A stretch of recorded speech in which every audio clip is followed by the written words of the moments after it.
Very good morning, dear students of BA third semester. I am Satpal Verma from Department of English, Government College Sirsa. Dear students, जैसा आपको पता है कि हम sonnet 18 जो आपका फर्स्ट चैप्टर है उसकी एक्सप्लेनेशन ऑलरेडी कर चुके हैं और आज हम स्टार्ट करने जा रहे हैं इसका ऑल इन वन क्वेश्चन.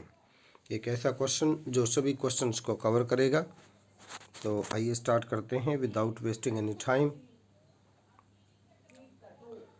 इसका पहला क्वेश्चन जो हम समरी में कवर करने जा रहे हैं वो है some of the ideas of beauty as talked about in the poem. इस पोइम में जो ब्यूटी के बारे में बात की गई है उस आइडिया को हमने सम अप करना है.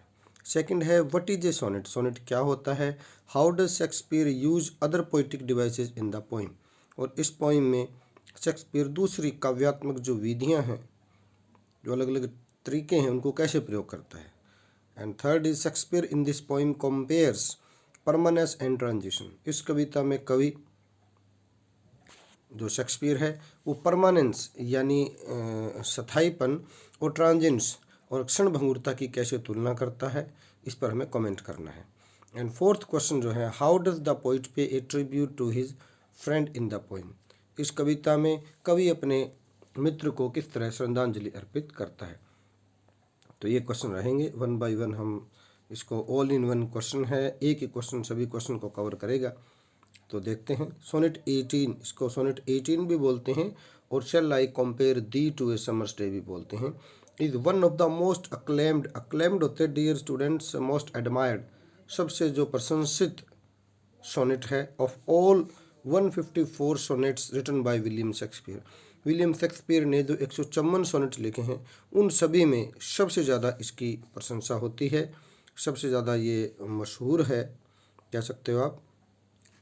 Written by William Shakespeare. It is address to the poet's friend. यह पोइट के फ्रेंड अर्ल ऑफ साउथहैम्पटन, ये उसका पैटर्न था जिसको आप संरक्षक भी कह सकते हो, उसको एड्रेस किया गया, संबोधित किया गया है.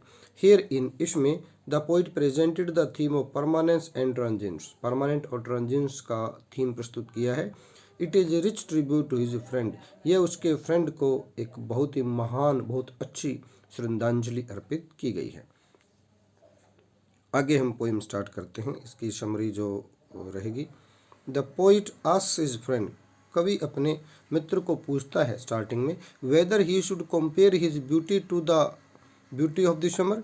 क्या वो उसकी तुलना यानी उसकी सुंदरता की तुलना किसी ग्रीष्मकालीन दिन से करे.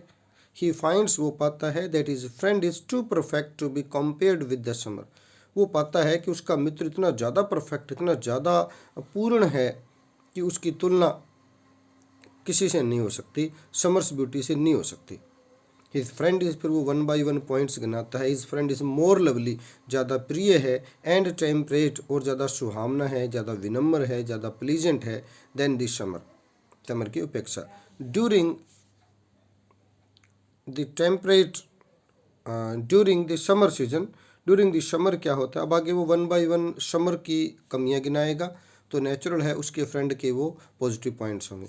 During the summer season the rough winds. Rough winds होता है जो हवाएं चलती हैं ना, उसको ऑथर ने नाम दिया है रफ वाइंड्स की, जो तेज़ हवाएं चलती हैं उनके लिए बोल रहा है. ड्यूरिंग द रफ वाइंड्स, एक minute. During the rough winds during the summer season, summer season के दौरान द रफ वाइंड्स तेज़ हवाएं चलती है. शेक, शेक का मतलब हिला देती हैं. द बर्ड्स, बर्ड्स बोलते हैं फूलों को, फूलों को झकझोर देती हैं. The gentle period of the summer, summer का जो पीरियड है वो बहुत ही शॉर्ट लिव्ड है जी स्टूडेंट्स, बहुत ही छोटा होता है. इंग्लैंड में आपको पता ही है 2-3 महीने का मुश्किल से गर्मी होती है. फर्दर आगे the poet says that sometimes the sun is too hot. कई बार दिन इतना ज़्यादा गर्म होता है. एंड समटाइम्स टू डिम्ड, और कई बार अंधेरा सा छा जाता है, मतलब थोड़ा मध्यम पड़ जाता है, थोड़ा सा आपको पता है उसकी ब्राइटनेस कम हो जाती है ड्यू टू क्लाउड्स, क्लाउड्स के कारण. Everything changes with the passage of time. समय के साथ साथ हर एक चीज़ बदल जाती है.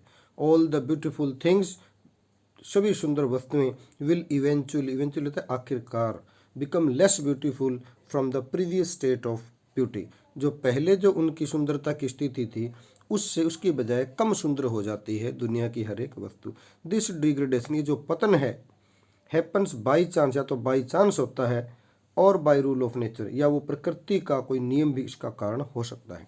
But the beauty of the beloved, परंतु उसके बिलव्ड फ्रेंड, उसका जो प्रिय मित्र है, उसकी ब्यूटी विल नॉट डिग्रेड, उसकी ब्यूटी कभी डिग्रेड नहीं होगी। द बिलव्ड समर, बिलव्ड की जो समर है, उसकी जो जवानी है जी, happy summer days is eternal, eternal होता है सदा कायम रहने वाला है।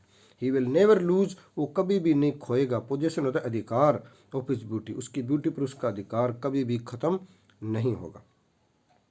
इट विल रिमेन कॉन्स्टेंट, ये सदा कायम रहेगी। As long as time itself last, जब तक समय कायम है, मतलब काल जब तक कायम है तब तक वो खुद या उसकी ब्यूटी, उसकी जवानी सदा कायम रहेगी। इवन डेथ इज पावरलेस, यहाँ तक कि मृत्यु भी ताकतहीन हो जाती है उसकी सुंदरता के सामने। व्हेन ही डाइज फिजिकली, और जब वह शारीरिक तौर पर, शरीर के तौर पर जब वो मरेगा, he will remain alive, alive तो जिंदा, वो जिंदा रहेगा, जीवित रहेगा। इन शेक्सपियर्स पोइम, शेक्सपियर की कविताओं के माध्यम से वो सदा जिंदा रहेगा। इन दिस वे, इस तरीके से the poet has immortalise, immortalise होता है अमर कर देना, इस तरह कवि ने उसकी फ्रेंड की ब्यूटी को अमर कर दिया थ्रू द वर्सेस, वर्सेस बोलते हैं पोइम्स को। इस तरह कवि ने अपने पोइम्स के माध्यम से अपने फ्रेंड की ब्यूटी को अमर कर दिया। दस इस तरह the poet has beautifully talked about the beauty, इसलिए कवि ने ब्यूटी के बारे में बहुत अच्छे ढंग से बात की है, और वो ब्यूटी विच इज़ एटर्नल, जो सदा कायम रहने वाले हैं।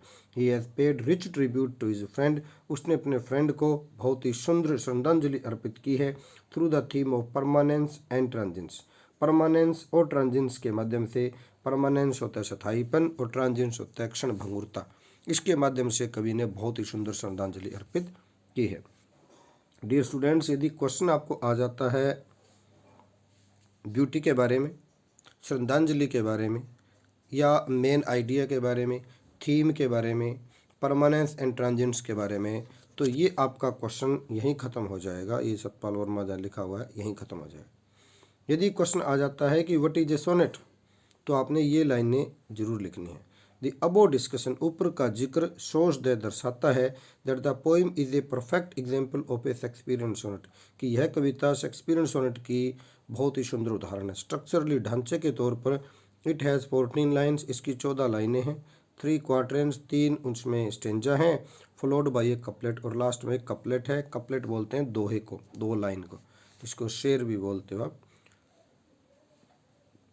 जो राइम स्कीम है, तुकबंदी जो है, वो A B C D E F G G है, जो विलियम शेक्सपियर की टिपिकल है, उसकी वही होती है। और थीमेटिकली, जहाँ तक थीम का सवाल है, it deals with the intensity of love, प्यार की गहराइयाँ, प्यार की तीव्रता, एंड इमोर्टेलिटी ऑफ पोइट्री, और कविता सदा अजर अमर है, अमरता है, उसके बारे में डील करती है।